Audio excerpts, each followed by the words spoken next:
I am Ray, and this one fatal error leads you to sabotaging everything in your life. Let's look at Zelensky in his recent discussions with Mr. America. Russia's not going to want to go back, and nobody's going to want to go back. When this deal ends, please go ahead. Go ahead. Mr. President, thank you. You had Joseph Macron and Keir Starmer at the White House this past week, both of whom. And there shouldn't have been October 7th. That would have never happened. As you know, Iran was broke. They were stone cold broke. It's stone cold. Under these circumstances, do you envision a trilateral summit with Putin and President Zelensky? If we can't solve it, they're going to have to fight it out, and who knows what's going to happen. But I want to see it get solved. But we have put in far more than they have.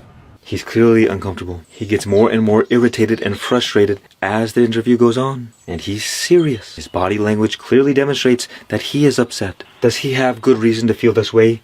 Yes, his country is being attacked. But it doesn't matter. Because 1 + 1 = 2. What does this mean? It means that what you receive is a direct reflection of what you put out. Your state of being influences the way you behave, and the way you behave influences what you have. Zelensky is operating from a negative state of being. So what happens? The reporters, they don't respect him. They talk over him, not because they were set up against him, but because he was in a negative state, causing him to receive a negative outcome. Everything started off fine, but soon he loses control over his state. Not the state of Ukraine, his emotional state. It allows the negativity to snowball out of control. Here you see why hell is paved with good intentions. Because was his heart in the right place? Probably it was. But his energy caused him to behave in a negative way that caused negative reactions, even if it was subtle, which completely sabotaged his efforts in trying to help his country. But you see, we're doing this all the time. We go and try to fix a problem,